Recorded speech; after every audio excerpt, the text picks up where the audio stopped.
Estas brigadas, partes del programa Bono Juana Zurduy, facilitan el acceso a controles médicos, entrega de documentos, tales como certificado de nacimiento, cédula de identidad, el pago del bono y distribución de subsidio universal prenatal por la vida. Tenemos aquí al personal, ¿no?, de Ceresi, CEGIP, Banco Unión, CEDEN. También agradecernos a los compañeros del programa Bono Juana Zurduy Médico de Cordillera, que está aquí el médico de Eiti, el médico de Charagua, médico de Cabeza, representante administrativo de Gaiki, a la doctora Rosmedy Salazar, representante de salud de Gaiki, las autoridades de zona urbana, Caguazú, también a la licenciada Sandra Padilla, coordinadora de la escuela de Tecobe, la doctora Caterine Arias Cuellar. Un evento de mucha importancia.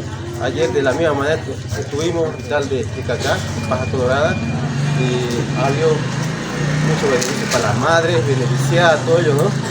Entonces hay que aprovechar porque aquí hay diferentes programas, ¿no? Hay Bono Juana, Zurduy, CEDEN, Ceresi, CEGIP, hay Sonrisa Feliz, odontología, ¿no? Y Mi Salud, entonces hay que aprovechar de gran magnitud. Gracias, doctor Rey, por la coordinación, doctora Rosmedy, licenciada Sandra, todos los que están aquí.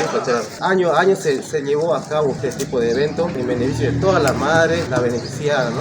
Y más que todo a nivel de Queremos Yambay. Esperemos seguir coordinando este tipo de eventos para el beneficio de nuestra gente.